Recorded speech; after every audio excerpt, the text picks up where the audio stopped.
Hello, it's Jester Bell back with another Batman review, and today we are going to be looking at Poison Ivy, Cycle of Life and Death. And as that title indicates, this is the very first Poison Ivy solo book, even though it's only a miniseries. Now, Poison Ivy is a Batman character that I consider to be very underrated because a lot of Batman fans like her as a villain and as a character, but they don't think that she has a lot of depth or a lot of really great standout stories like Joker or Two-Face have. I disagree because if you look in back issues of Batman, she has a lot of really great stories that portray her as a very layered character and a very even sympathetic one, which is the portrayal I prefer, I think. And so this story we're going to be going over, I don't think it's the very best Poison Ivy story. I'd like to review some of those other ones I'm thinking of later on the channel. But it's definitely one worth checking out, especially if you want to see Ivy as a more dimensional character. Now, this story is about Pamela Isley, Poison Ivy, who tries to reform, give up her eco-terrorism quest. She tries to integrate herself with regular human society as a legitimate botanist, and as you can imagine, that's rather difficult for her because she considers herself more of a plant and she still feels like she belongs more with plants and in the entire green community.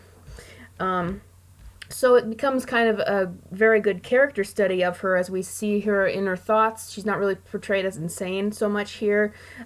She's trying to reform, but she kind of feels that she still has to stay away from people, even though she's trying to live in harmony with people now. And we see her friend, Harley, usually her best friend, come and try to talk to her and ask her why she's trying to shut off even the friends she knew in Gotham, and that makes for a very interesting moment in the very first issue of the series, where we can see their relationship and how Ivy is trying to cut herself off even from Harley, and I think that gives the character a little more agency than she's had in recent comics. I feel like they've just kind of made her into Harley's sidekick and not really on her own character in new comics, but this one she's definitely her own character. She's definitely the protagonist of the story. And continuing on with Ivy's plans for her job as a botanist now, she wants to see if she can more, combine plant DNA and human DNA to see if she can make more people like her so she doesn't have to be alone, and to see if she can breed more plant hybrids and have more species made off of that. So that entire story with just exploring Ivy and how she feels isolated and how she is finding a new way to clone a new species, that's all very interesting. What most people criticize about the book is that there's kind of a murder mystery subplot going on with it that isn't very interesting and it's pretty predictable. I honestly didn't think it was predictable for the very reason that I wasn't interested enough in the murder mystery to even start having predictions. I couldn't even remember the characters' names, so how could I know? So yes, I agree, the murder mystery isn't very good. I don't think it should have been there. I think they should have just kept it focused on the character study of Ivy. And what I really like about Ivy's portrayal here is, well, she's a lot more grounded. I said she's not insane. She's a lot more human. She still has her very villainous side to her that her bite that I really love about her. For example, she sees there's a guy who won't stop hitting at her at work, and so eventually the guy tries to come to her house, and she says that's enough, and she outright poisons the guy and then lets the rest of her plant people that she's grown, she lets them eat the guy. So as you can see, clearly her villainous side is with her here, but they were able to mix it with some of the more sympathetic elements, and so that's what made it such an entertaining read. And also we get to see her kind of again struggle with friendships.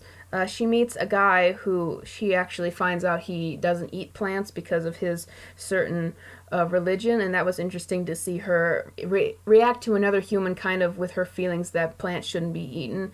So that was a nice little thing I thought they added.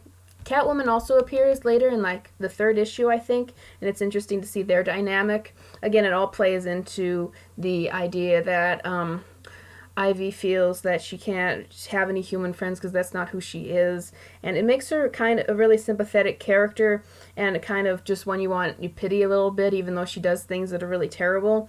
And so that's why I would recommend it, as if you really want to see, what little kind of a layered character Ivy can be. But it does have a little more flaws than just the murder mystery.